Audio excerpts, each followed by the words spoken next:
Hello everyone, welcome back to Chandu Digital Class. Today's video we are looking at Reading B, The Duck and the Kangaroo from the first unit in ninth class. This unit tells us humor. The Duck and the Kangaroo poem was written by Edward Lear. This poem is in the form of a dialogue between a duck and a kangaroo. The duck wants to be able to jump around in the world like the kangaroo. So the duck asks the kangaroo to take him on its back for a ride around the world. The kangaroo has some objections but finally fulfills his friend's wishes. Now let's move on about the author. Edward Lear was born on 12 May 1812 and died on 29 January 1888. He was a British artist, illustrator, author, poet, renowned today primarily for his literacy nonsense in poetry and prose. In his childhood, he suffered from ill health. After a long decline means here fall, in health, he died of heart disease. His principal areas of work as an artist were threefold. Threefold means three ways. As a draftsman means skilled man employed to illustrate. So he worked as a draftsman uh, to illustrate the birds and animals. And next, making colored drawings during his journey. While he was traveling from one place to another, he was drawing and colored the pictures as an author. Lear is principally known for his popular nonsense works rather than as a traveler writer. These show a great ability to use with relish. Relish means delight. Delight the sound of real and invented English words. Now let's move on the first stanza. Said the duck to the kangaroo, good gracious, how you hop over the fields and the water too, as if you never would stop. My life is a bore in this nasty pond, and I long to go out in the world beyond. I wish I could hop like you, said the duck to the kangaroo. Here in this stanza, the said the duck to the kangaroo, good gracious. Gracious means here kind and polite. The duck very politely requests the kangaroo, how you hop over the fields and the water too, as if you never would stop. The duck expresses that kangaroo could hop continuously over the fields and the water bodies. My life is a bore in this nasty pond. Here, my life is the duck's life. Nasty means very bad or unpleasant. The duck's life is boring as it remains in the pond all the time. And I long to go out in the world beyond. Here, long means wish or want. The duck wants to go out or to see out the world beyond the limits of the pond. I wish I could hop like you, said the duck to the kangaroo. The duck wishes that it could hop like the kangaroo. Now let's move on the second stanza.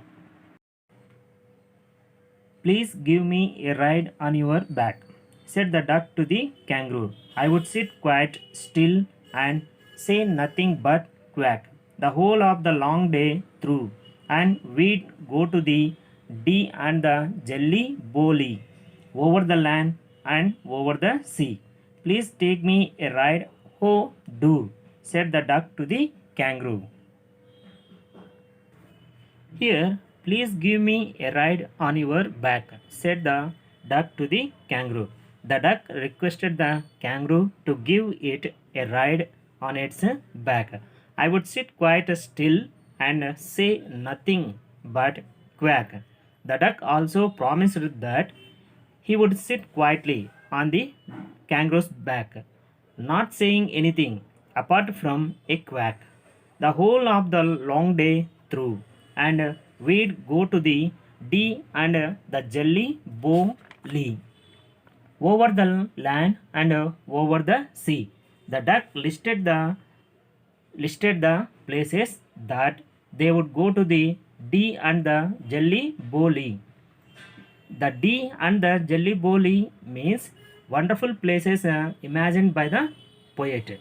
Added that they would hop over the land and over the sea. Please take me a ride. Oh, do, said the duck to the kangaroo. The duck again sincerely appealed to the kangaroo to give him a ride. Ride means here a short journey. Now, let's move on the third stanza. Said the kangaroo to the duck. This requires some reflection. Perhaps on the whole it might bring me luck. And there seems but one objection, which is if you will let me speak so bold. Your feet are unpleasantly wet and cold, and would probably give me the rheumatism, said the kangaroo. In this stanza, said the kangaroo to the duck. This requires some little reflection. The kangaroo ponders over the duck's proposal seriously, and it replied that it had to think over it. Here, reflection means thought. Perhaps on the whole it might bring me luck, and there seems but one objection, which is if you will let me speak so bold. That means here the kangaroo has an objection to his request and asked the duck whether it would let him speak so bold. Bold means here frank. Your feet are unpleasant and wet and cold, and would probably give me the rheumatism, said the kangaroo. Here, the kangaroo told the duck that his feet were unpleasantly wet and cold, and would perhaps give him the rheumatism. Rheumatism means it is a disease that makes the muscles and joints painful. Now, let's move on the next stanza. Said the duck as I sat on the rocks. I have thought over that completely, and I bought 4 pairs of worsted socks, which fit my web feet neatly. And to keep out the cold, I have bought a cloak. And every day a cigar I will smoke, all to follow my own dear, true love of a kangaroo.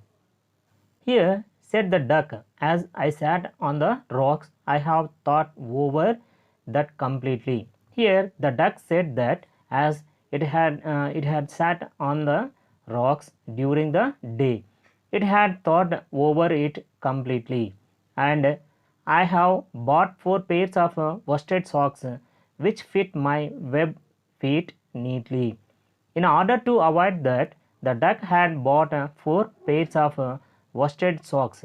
Here, worsted socks means woolen socks, which fitted its web feet neatly.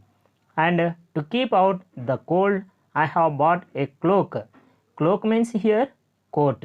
And every day a cigar I will smoke, all to follow my own dear, true love of a kangaroo. Here it is also carrying a cloak, and he would smoke a cigar daily and enjoy the company of his dear kangaroo. Now let's move on the last stanza.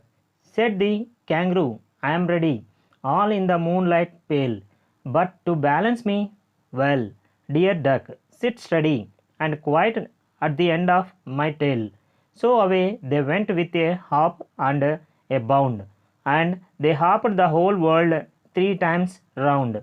And who so happy? Oh, who? As the duck and the kangaroo.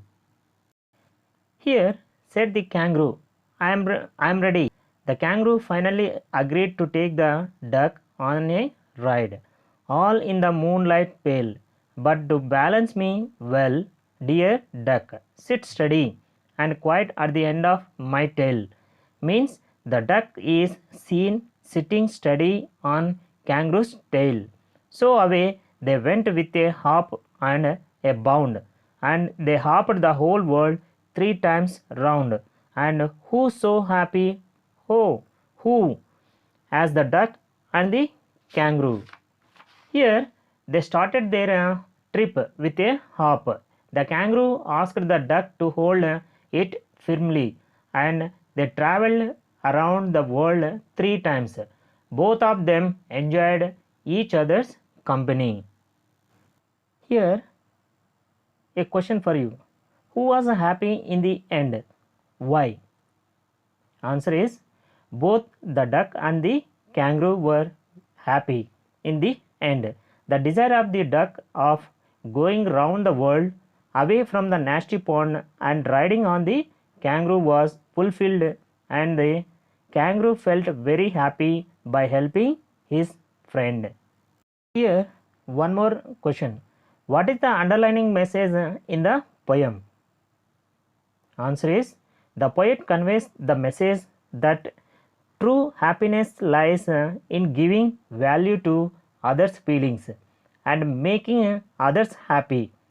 It also teaches us that we should not be heartened at our shortcomings but should find a solution and achieve our goals like the duck. This is the poem The Duck and the Kangaroo, which was written by Edward Lear. Thank you for watching this video.